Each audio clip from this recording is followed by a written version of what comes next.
Welcome, and thanks for tuning in to Imagine Orem, a visioning process for Orem's Frontrunner station. This presentation was first presented at a public scenarios evaluation workshop on October 12, 2023. The planning process involves developing a vision and plan for the station area, which includes lands within 1/2 mile from the station itself. The Orem Frontrunner planning process is born out of State House Bill 462, Housing Affordability Amendments. The idea is to make the most of development potential in areas where it makes sense.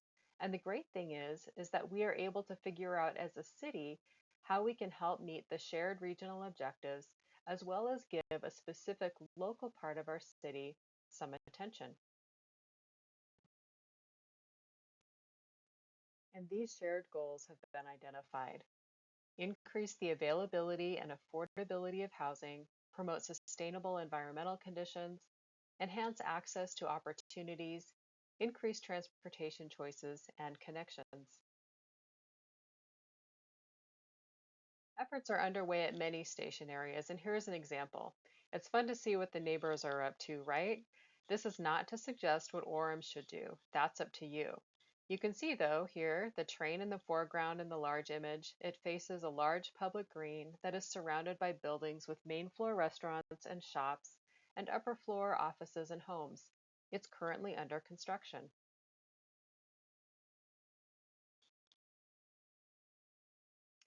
Vineyard also has big plans to create a large community at their train station.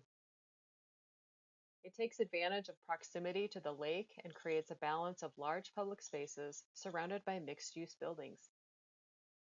And here's our station area. The boundary is in pink, that half-mile radius, and the star is where the station is.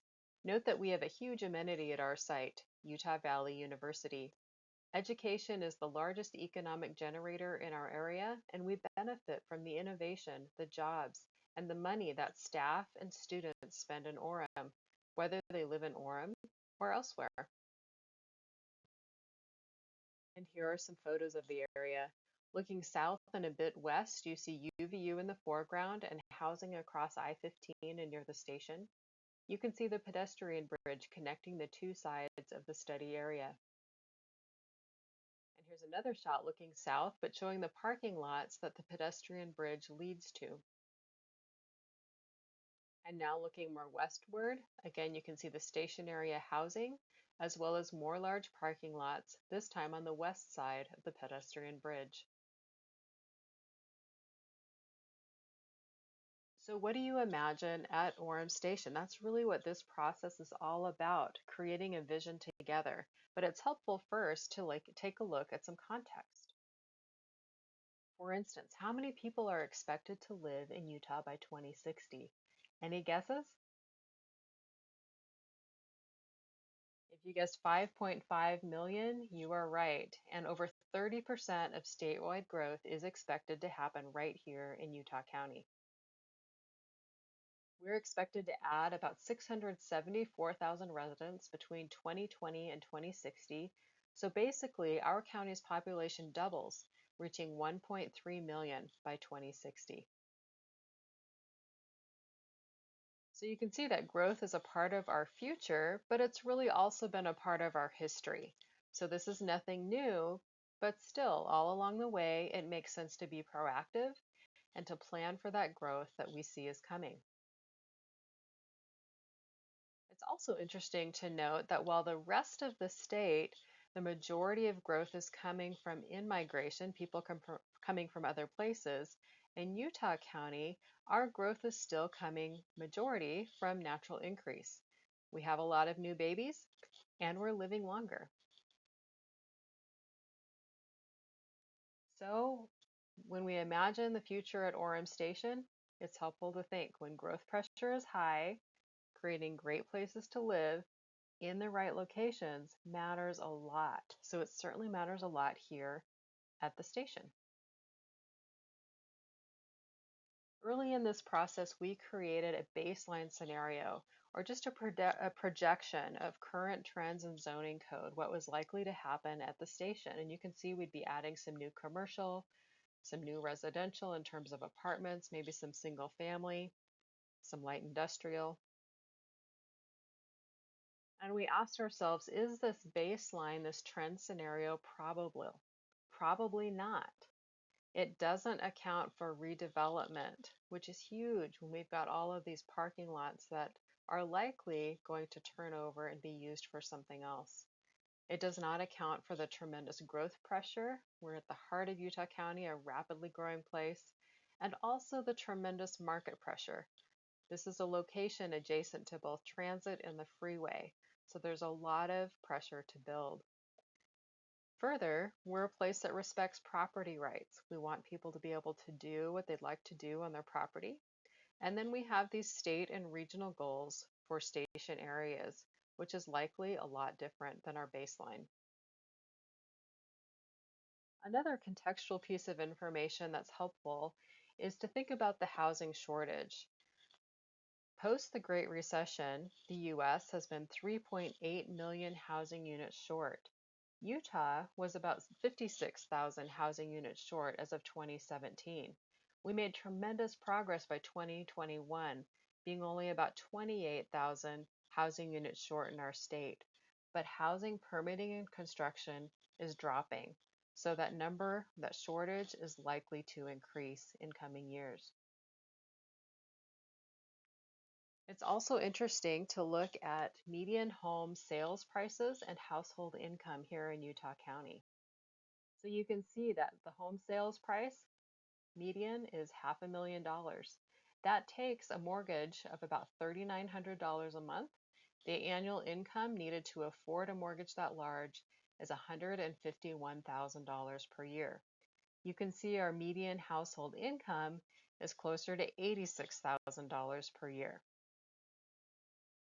The recommended mortgage for somebody with a median household income is about $2,000 a month. So we've about a $1,900 a month gap there. It's really interesting to ask yourself, if you had to buy your home today, could you afford to do so? The answer for many of us is no. Housing prices have just outpaced our ability to buy housing. So how will those just starting out find a place to live? That's a question that we need to think through in this process. So what is affordable housing? Well, it depends on what you make. Generally, it's thought of as about 28% of the gross annual income of a household. We talked about median household income a moment ago, that $86,000 per year, that monthly mortgage of about $2,000. You can see also what's affordable for somebody making 80% of area median income, or about $70,000 a year. What's affordable for them is a monthly mortgage of about $1,600. Low income households, those making about 60% of area median income, or about $52,000, their monthly mortgage should be about $1,200 or so per month to be affordable. And then when you hear about the term affordable housing in the newspaper, they're generally referring to low-income households, those making 60% of area median income. And I just want to draw your attention to the home prices there. Have you seen homes for these prices lately? I haven't either. So that's really a part of the challenge in this process as well. And then what about renters? We've been talking about mortgages. Well, average rent in Utah is nearly $1,500 a month. Almost half of renters are cost burdened, and 12% of renters can afford to purchase a median priced home in Utah. So that leaves more than 88% or so unable to afford a median priced home in Utah if they're renters. So housing, it's really a supply and demand thing. Our governor, Spencer Cox, says the only answer to this is more supply. So that's a challenge to us here at Orem Station area. So getting back to this process, we've talked about context. This is a process in which we've committed to provide research and information to the public. We've just showed you a lot of information. Then we're seeking broad public input. We're building the vision for this area directly from that feedback. We're being transparent throughout, so you see a connection between what the public says and what we come back with at subsequent meetings. And we hope that builds momentum for implementation. This is the basic process. This summer we had a public brainstorming workshop. We're at this open house scenarios evaluation stage. Pretty soon we move toward visioning and adopting the strategy and plans. We've had a lot of engagement and outreach today. A meeting each with the Planning Commission and City Council. We've had 5 stakeholder meetings, a public workshop. The second one just occurred. Almost 550 survey responses so far, 17 workshop maps created, lots of workshop participants, and lots of outreach, just trying to make sure everybody is aware and has the opportunity to be involved. So what have we learned from the public in this process? Let's take a look at that. This is an image from the public workshop that was held in June. Well, we had about 500 survey responses. The survey was open in June and July, and I'm going to show you some charts that show all of the results, but we were also able to look at the survey results by response type. For instance, what did people living in a house or townhouse in this study area think? What about those living in an apartment in this study area? Or people by age, what did they think? And anytime those groups of people were different than the all response by 10 percentage points, we highlight those on the information on the following slides. So let's take a look. So first of all, you can see a good age range here in terms of survey participants. And then the spread of people involved, you can see that more than a third are from the study area itself, so that's great, as well as good overall Orem participation. And then we asked people, well, do you use Frontrunner or UVX? And only about a quarter of people do, but 65% of those living in apartments do. So even if people don't use it themselves, it does help keep traffic off of the streets. We asked, do you take the pedestrian bridge over the train tracks in I-15? Most people don't do that regularly. More people do if they live in an apartment nearby. And note that about 1,000 people per day take that bridge. What do you think the top transportation issue is within the station area?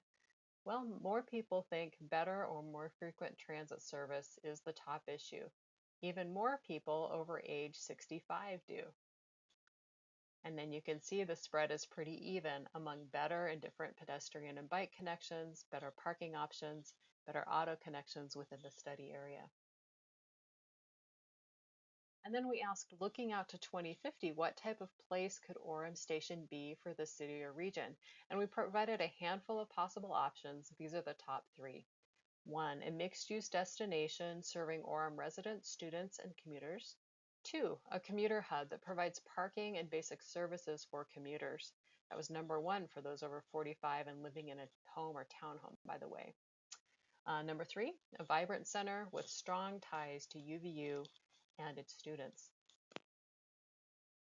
And then we asked people, of all the options you just considered, people answered questions about the options listed below there.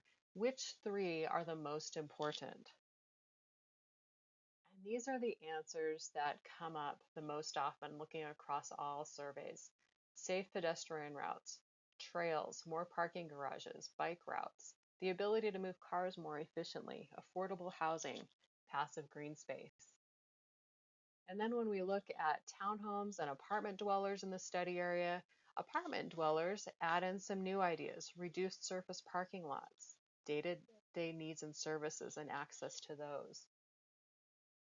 And then when we look at younger people who took the survey, placemaking is important. The other age ranges, all of their top picks are embodied in that all column on the left.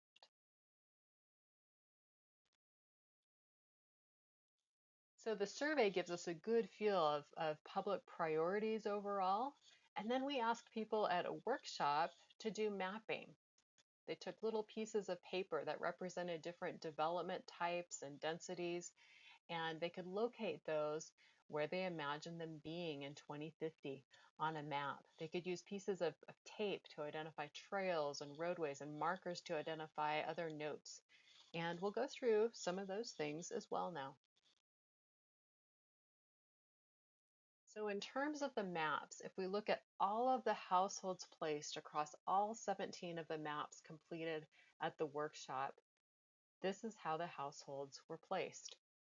16% of them were in 6+ story residential buildings with internal parking, 15% 3 to 5 story residential buildings with internal parking.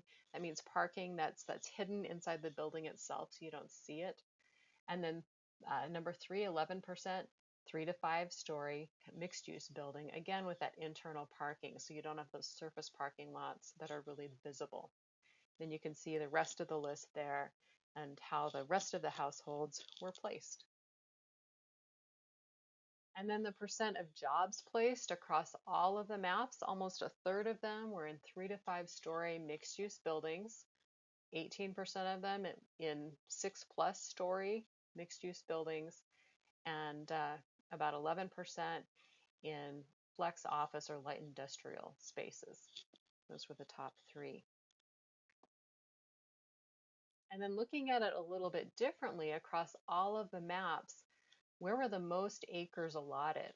And no surprise here, single family takes a lot of space, right? For every single family, that takes a lot more room than, say, a 6-story apartment building. So you can see single family on top, townhome or mansion home following that, and then 3 to 5 story mixed use buildings. Destination spaces and buildings, these were selections that people made. Retail and entertainment district buildings popped up most, followed by institutional buildings.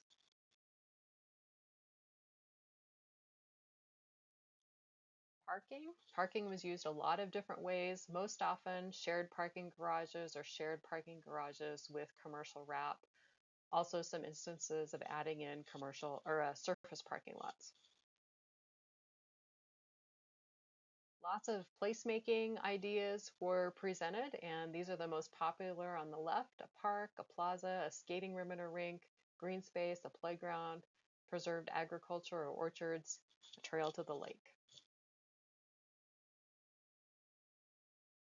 So this is our study area again that star where the station is. And in terms of the maps, we're going to just go through some trends that we saw. And when we look at existing residential areas, most maps identified a sentiment for either no change or just a little bit of change. And I'll touch on what that little bit of change is soon. And then the industrial area at the south end of the site, the business park, no change or little change.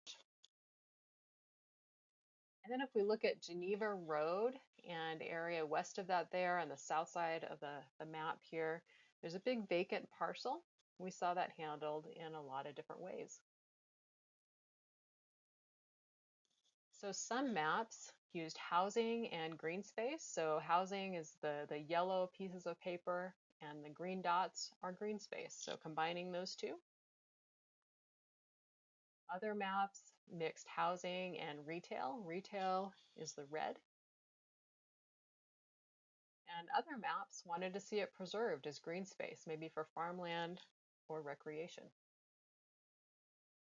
And then some maps said, let's keep it in, or let's make it industrial or office, kind of like our current code says. And then if we look up to the northeast corner, again, that's a parcel that's larger and could be redeveloped or developed. And a range of things. On the left side of this slide, you can see green dots representing preserving it. So a group of maps wanted to preserve that land. That middle column, mixing housing with green space. And then that bottom right is residential. And now let's look at the station area itself. So the station area and kind of that University Parkway area, really the core of our station area project. So let's take a peek.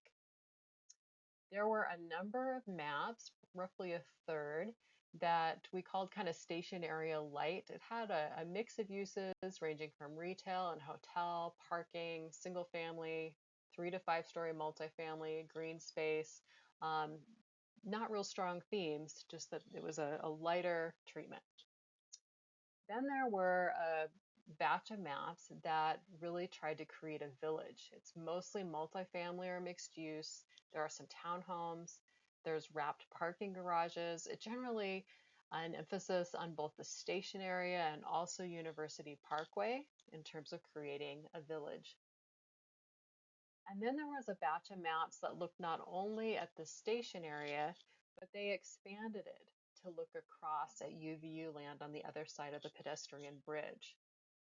And that last third or so of the maps included a lot of mixed use, lots of multifamily housing, a destination street where you could shop, maybe find entertainment options, grab a bite to eat. And when we looked across all of the maps and all of the survey data that I've just summarized very briefly with you, these are the top ideas that we saw. In terms of residential neighborhoods, let's preserve the existing neighborhoods and add new, but with green space. Let's create mixed-use villages, maybe at Frontrunner Station, maybe also at UVU. They could include market rate and affordable housing. There were numerous notes about affordable housing on the maps. Parking garages, often with a commercial wrap. So main floor, commercial, maybe upper floor, residential, hiding the parking, and reduced surface lots overall. A destination street and buildings that would provide retail, entertainment, maybe institutional, hotel, placemaking, maybe ice skating, a plaza, dog parks, those kinds of things. Retail, a grocery, could that be somewhere? Green spaces throughout, maybe an orchard, passive space, parks. Trails and parkways, pathways, another theme, providing connections and also pedestrian and bike safety. And then roads, keeping them efficient, but also safe for multiple transportation modes. So let's take a look at some options. And these are the scenarios that are inspired by all of that public feedback. So what are scenarios? Well, they're long term. So we're looking toward 2050. This is stuff that's not going to happen tomorrow, but we work toward achieving by 2050. They explore alternative ways we can shape growth at the station area as the future unfolds. There's about the same number of households, about the same number of parking. It replaces the stalls that are redeveloped, and then there's one new space generally per bedroom. And the emphasis really is then on how we grow, not on how much we grow. So we're looking at those patterns and making sure we're creating healthy patterns for future Orem residents. And then just a reminder, we call this scenario shopping, and it's kind of like selecting ingredients to make a meal rather than a prepackaged dinner. So we're not asking you to get really excited about a single scenario, but rather which pieces and parts of all three of the scenarios we'll present resonate with you. So here are the three scenarios. One, a stationary mixed-use village. Two, UVU mixed-use village. And three, neighborhood infill. Let's dive into each of them. It's also worth noting that these scenarios capture public feedback and try to reflect that feedback. And you'll have to think about which ones are more feasible or less feasible, more market feasible, less market feasible, and that kind of thing. Okay, so here's a poster for scenario one. Hard to read on a slide, but let's dive in to the land use plan. So in this scenario, as you can see, the station area itself becomes a mixed use village, and that absorbs almost all of anticipated growth. On the perimeter or periphery, you see some commercial development and you see preserved green spaces. In neighborhoods and existing developed areas, you see no change or the change per the UVU master plan. Here's another way to look at that scenario. So in the immediate station area, We see most growth near the station. It's the most intense of all the scenarios. Max of 8-story buildings, but that's tapered so they're low before they meet existing neighborhoods. They're mixed use, meaning there's residential, but there's also shopping and dining and things to do, places to work. They're pedestrian friendly, so they're walkable. It's a destination street and a station plaza. There are parking garages internal to the buildings, wrapped with commercial and housing. And then there are natural areas, an urban forest, parks, and plazas right in that station area village. There's a dedicated pathway, for instance, out to Utah Lake, and that's with demonstrated with the little yellowish green dots there, the trails. So these are signature images, kind of samples of what things could look like. You see a market, how that could fold into the station area, skating, a dedicated pathway that could go out to Utah Lake separate from the road, plaza space, residential, mixed use buildings. And then you can zoom in here a little bit. You can see the station area there at the right. There's a hotel right by it. Lots of wrapped parking. Lots of mixed use buildings with ground floor commercial, upper story housing, office. There's a UTA parking garage. You see buses go right in the building there, keeping transit users warm and dry. And then beyond the station area, you see really little change. Existing family neighborhoods are preserved. There's preserved green space for farming, orchard, or recreational use. And then UVU continues its planned institutional expansion. So that is scenario 1. Scenario 2, again, here's the poster for that scenario. And let's zoom in to the land use plan. So here, the mixed-use village extends from the station area across the pedestrian bridge to UVU land on the east side of I-15. Then running through the middle of that, we've got light industrial between the tracks and the freeway, some commercial just off of Geneva Road, and then we've got some single-family development that's new. No change to existing neighborhoods. And there's another way to look at that scenario.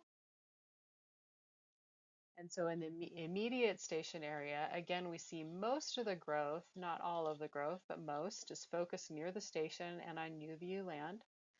It's more spread out, so it's somewhat less intense, maxing out at 5 stories instead of 8 in the first scenario where we're using less land for development. There's a mixed-use village here as well. We also introduce on-campus student housing to UVU. There are parking garages that are internal to buildings or they're wrapped with green walls or murals.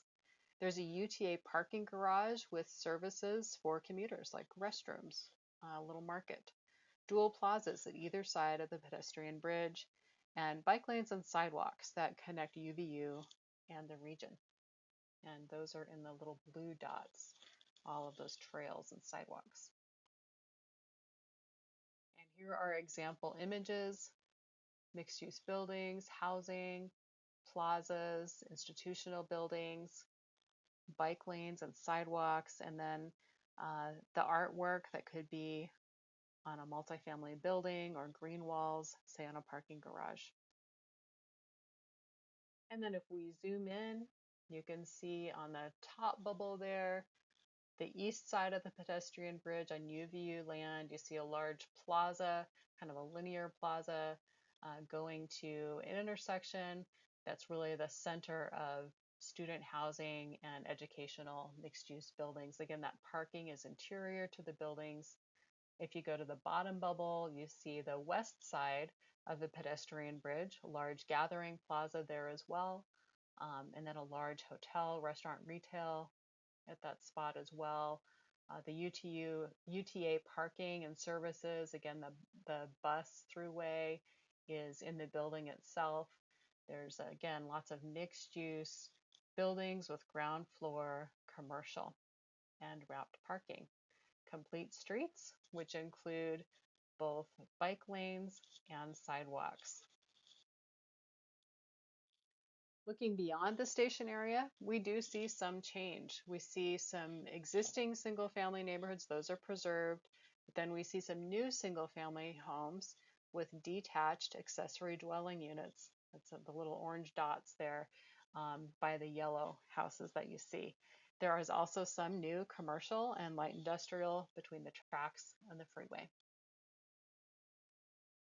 Looking at the third scenario, this is neighborhood infill. Again, the poster, and we'll zoom into the land use plan. So here's the land use plan. This covers more acreage in terms of development or redevelopment than any of the other scenarios. You see residential infill at the station area and in other places. We're adding detached accessory dwelling units into some existing single-family neighborhoods. And then we're adding new single-family attached and townhomes. There's also commercial along Geneva Road. So looking at it another way, neighborhood infill. This time let's look beyond the station area first because a lot of growth is happening there. So we spread growth out beyond the station area. There's residential infill rather than a focused mixed-use village. So it's spread out. There's new residential on undeveloped areas. It adds accessory dwelling units into some existing residential lots. There's some student housing on campus. Clustering yields a neighborhood park that's at the bottom left of the screen there. And then there's some new commercial again along Geneva, and that's the red buildings. And then in the immediate station area, it's single use. It's not a mixed use village. So there's townhomes and 3-story stacked homes. Most UTA land remains a surface parking lot. And then there's additional parking provided between the train and the freeway. And that would be at a taxpayer expense to build that lot out. Here are example images. So focus on those 3-story buildings, surface parking, and roads with sidewalks, but not an emphasis on bike lanes or those kinds of things. Zooming in, you can see the station area. So the train station itself, UTA surface parking, and then housing adjacent to that, and parking lots. So how do the scenarios compare? There's a comparison chart. I won't spend too much time dwelling on that in this presentation, but you can look at the posters that are available online. But it's interesting to ask, well, based on local priorities, do the scenarios make the most sense? How well do they serve those local priorities? And so we've ranked them in terms of green, they serve them well, yellow, maybe, red, less so. And it's interesting to look, I'll say at affordable housing. The first two scenarios um, make very efficient use of land and implement incentives that are no cost to taxpayers, but they ensure affordable housing. The last scenario uses land less efficiently and likely makes housing very, very expensive and maybe not possible to build without significant taxpayer input. So just some of our opinions. Feel free to evaluate the scenarios as you wish. So in summary, here's scenario 1, that station mixed-use village. Scenario 2, UVU mixed-use village. Scenario 3, neighborhood infill. And again, looking at it another way, here's existing. Scenario 1, Scenario 2, and Scenario 3. So what do you think? We'd love to hear your thoughts on these scenarios. Again, we have a survey, and the survey is really like asking about ingredients to make a meal. Which pieces, parts of those scenarios can you appreciate? Which ones resonate with you? And that survey is available on the website. So please do take that time to take the survey. We'd love to hear from you. Thank you for participating, for tuning in. We appreciate your interest in making Orem Station a great place. Thanks so much.